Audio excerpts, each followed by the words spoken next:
The 2023 Australian Open men's tournament is here, and some champs definitely have easier draws than others. I'm going to break down the bracket, highlight all the popcorn matches, and then give my ultimate pick of who I think would be the champion here on Grand Slam Tennis News Today.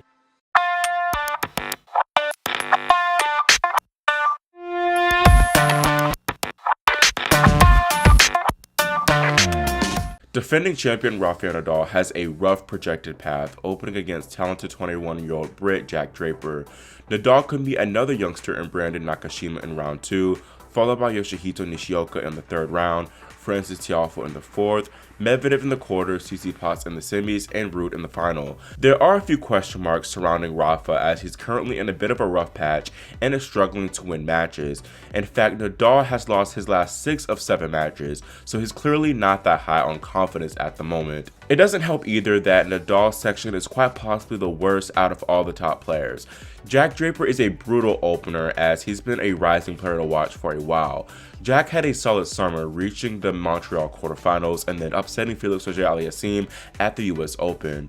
He also has had a solid start to this season, reaching the Adelaide 2 semifinals. Draper definitely has the firepower and weapons to at least take a set off Nadal, but I don't know if he has the consistency necessary to win in best of 5 sets here. Nakashima is another player I could see taking a set from and pushing Nadal, but I don't think he's ready yet to get that coveted top 5 win, at least especially at a major stage. I think Nadal would have an easier match in the third round as he likely played Yoshihito Nishioka. Granted, Nishioka has been playing well recently, beating Holger Rune and making the Adelaide 1 semis. However, he retired mid-match of that semifinal due to a hip injury. Looking down, Frances Tiafoe and Karen Khachanov will probably play in the third round. Tiafoe has had a solid start to his season, winning all 5 of his United Cup matches, though his competition wasn't as tough as Khachanov, who had to play Medvedev in Adelaide 1. I think that match will be very tough as both are playing high-level tennis at the moment. I think both men also have the potential to take out Nadal as well in that fourth round.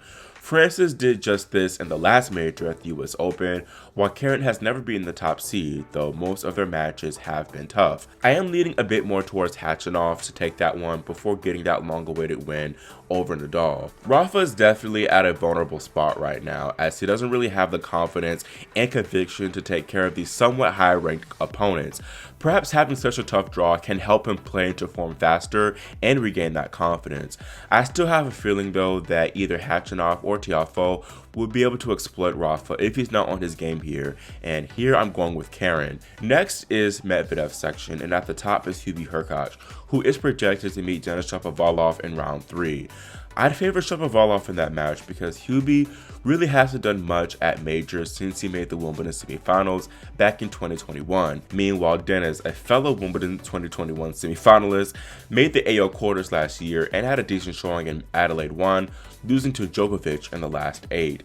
Meanwhile, Adelaide 1 finalist Sebi Korda could be 2022 AO finalist Daniil Medvedev in the third round. Korda looked in better form in Adelaide as opposed to Daniil, as he held match point over Djokovic, while Daniil lost in straight sets. Medvedev also played a practice set against Novak recently and didn't look that strong, so I'm not sure about his chances of going deep here. The 7th seed though has performed well in Melbourne recently, making the finals on his last 2 appearances. This draw is obviously a little bit tougher as Marc-Andre Huesler, for example, who's a possible second round opponent, is a bit dangerous and has been playing well since late last season. Then Korda, of course, is in excellent form and can upset Daniil. This is not the same Medvedev we saw last season as he struggled to close out matches against high-level opponents. Still, his B or even C level will be able to get him through many opponents, and he can always progressively improve as the tournament goes on. For this reason, I'm having him move through this particularly tough section. Third seed Stefanos Tsitsipas will start against Quentin Halys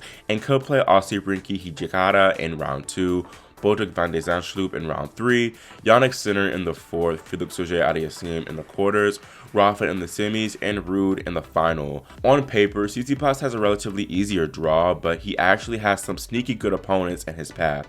His first round opponent, Quentin Hiles, played phenomenal tennis at Adelaide 1, pushing Novak Djokovic to 2 tiebreak sets. If he brings that same level against Stefanos, he can surely push him, but it'll be tough to sustain for best 3 out of 5 sets. Hijikata, meanwhile, is a talented young Aussie who might cause some slight troubles in round 2. Then in the third round, Steph's almost kinda guaranteed to play a Dutchman in either Pune champ Talon Griekspoor or 32nd seed Botic van de Zandschulp. Stefanos needs to make sure that he does not take his draw lightly, because if he's off, these players will come at him and take advantage. Tsitsipas has struggled in the majors since reaching the Roland Garros finals in 2021 and has only made it past the round of 16 once, which was in Melbourne last year. Now the Greekman looked very solid at the United Cup, winning all 4 of his singles matches, and I'll have him come through to the round of 16. Looking down, we're on course for a third round meeting between Italian youngsters Lorenzo Musetti and Yannick Sinner.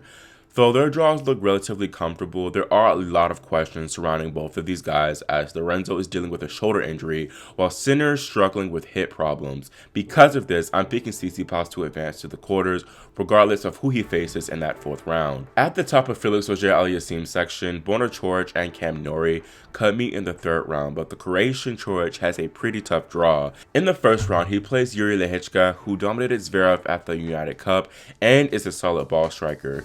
Then in round 2, he could play Sung-Woo Kwon, who just won Adelaide 2. I wouldn't be surprised at all if Kwon came through there to make the round of 32, as Coric is another player who doesn't bring his best to the slams.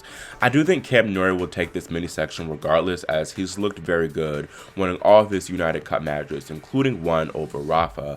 Felix, meanwhile, has a pretty favorable draw, as Pospisil and Wawrinka are both past their primes. Plus, 28th seed Cerundolo is more of a threat on clay rather than hard. I'd anticipate Felix to face Corentin Moutet instead in that 3rd round, before meeting Norrie in round 4. Felix doesn't have a lot of match reps or confidence heading into Melbourne, as he lost first round of Adelaide 1. He of course had that very strong finish to 2022, winning 3 titles in the fall. This is a new season though, and while that Popper and Adelaide loss was just one match, I fear that Felix could take a while to get going in 2023. Norrie, meanwhile, seems to have kept up right where he left off last season, and I favor him to make the last 8. Moving on to the bottom half, 5th seed Andrei Rublev is another man low on confidence, going 0-2 to start the year. He faces 2020 finalist Team in round 1, who did play better towards the end of last year. However, he's still not back to his stun-winning form, so I'm picking Rublev to beat him, like he did a few months ago at the Gijón semifinals. Dan Evans is a potential round 3 opponent, and while the Brit is a bit dangerous, I think Andre is too solid and will have him move on to the 2nd week. Moving down, Nick Kyrgios and Holger Rune are set to face off in the 3rd round, and I think they will, even though neither player has won a match yet in 2023. Kyrgios pulled out of the United Cup and Adelaide 2 due to an ankle injury he sustained in Dubai. Also, Nick might have a tough 2nd rounder on his hands in Gasquet, who just won Auckland. I'd favor Holger should he play Nick, as he's by far more fit for these conditions. Even though Holger lost in the 1st round of Adelaide, it was a tough 3-setter to Nishioka, who is playing well at the moment. Rune's also put in a lot of work since that match, so I expect him to be primed for a deep run in Melbourne. Thus, I'm gonna have him reach the 2nd week. 9-time champion Novak Djokovic makes his long-awaited return to Melbourne, playing against Roberto Carvalles Baena in the 1st round.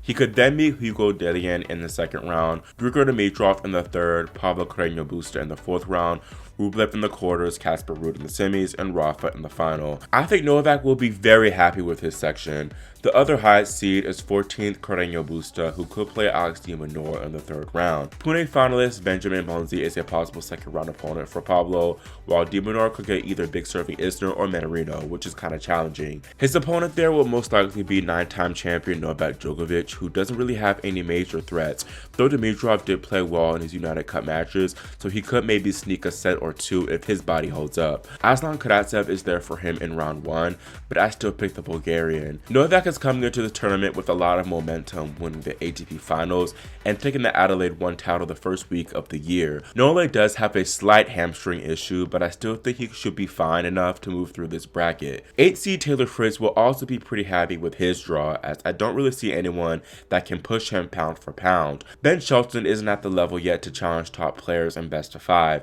Meanwhile, Kecmanovic is solid and did beat Taylor in Miami, but I don't see him doing it again here.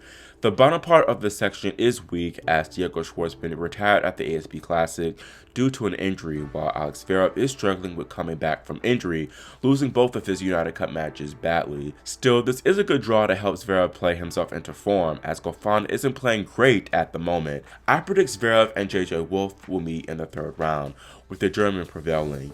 Then I choose Fritz to make the quarterfinals. Taylor has by far the most momentum going into Melbourne, beating 3 top 20 players to help carry Team USA to the United Cup title. I'd be surprised if he didn't come through, but not shocked as he did lose to Brendan Holt at the US Open last year. Second seed Casper Ruud returns to Australia after missing out last year due to injury as he opens up against Tomas Makac in round 1. Ruud could then face American Jenson Brooksby in the second round, Alejandro Davidovich Falconer in the third, Matteo Berrettini in the fourth, Fritz in the quarters, Novak in the semis, and Rafa in the final. Matteo Berrettini, who made last year's semi-final, has an interesting draw, first playing Andy Murray in round 1, with potentially Thanasi Kokkinakis next, who had a solid run at Adelaide 2.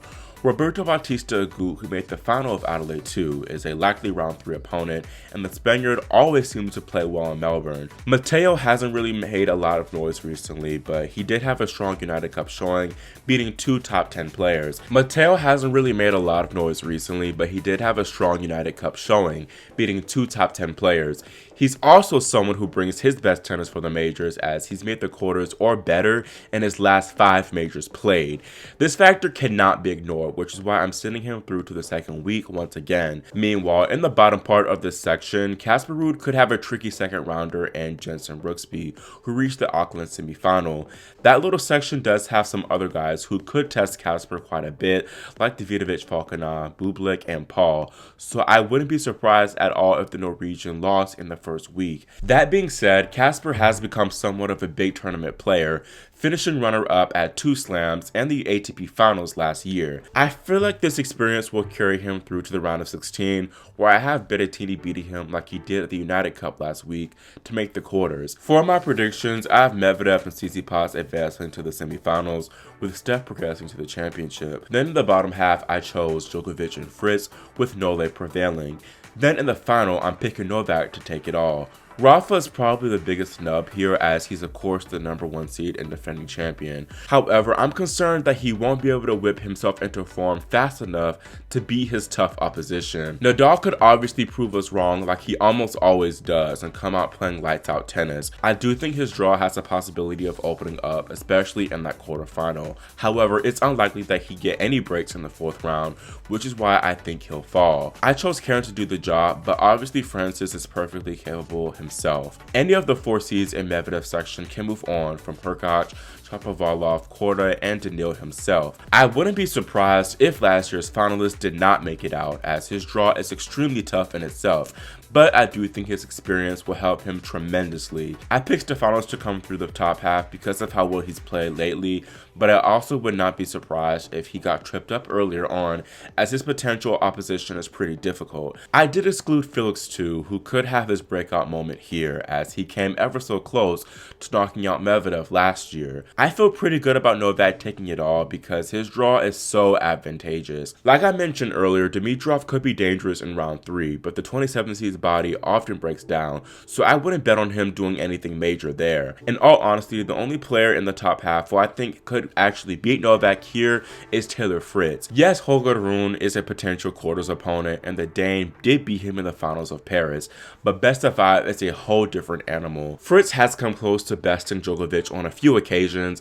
taking him to 5 in Melbourne in 2021, while pushing him to 2 tiebreak sets at the ATP finals last year. Of course, there is a chance that Fritz won't even make it to the last 4, as he has somewhat of a tricky opening round match in Nicolas Basilashvili. You also can't underestimate Casper Ruud and Matteo Berrettini, who know how to elevate their games at this big stage. However, Novak owns both Ruud and Berrettini, so should they make it to that Final 4 spot to face him, I see both their roads ending there. Djokovic is a bit of a question mark physically, as he's nursing that hamstring problem. He says he should be fine for the fortnight, and I believe him, as history's shown us how well Novak handles adversity. I foresee him getting through any obstacle that might arise in Melbourne, and thus anticipate him raising a record 10th Aussie Open title in 2 weeks' time. The top half of the draw kick off play on Sunday night / Monday morning, with Nadal and Medvedev taking Rod Laver Arena, and Hurkacz and Tsitsipas on Margaret Court. Felix is on John Kane, while Tiafoe and Nori are on Kia. Before I close this video out, I've compiled a list of all the first round popcorn matches to look out for. That's all for this draw preview, and let me know whether you agree or disagree with me having Djokovic and Tsitsipas in the final, with Novak taking it all. If not, comment below your own predictions for finalists and champion. Also, make sure you subscribe and click the notification bell so you're notified whenever I post updates throughout the tournament. Thanks for watching, and I'll see you soon here on Grand Slam Tennis News Today.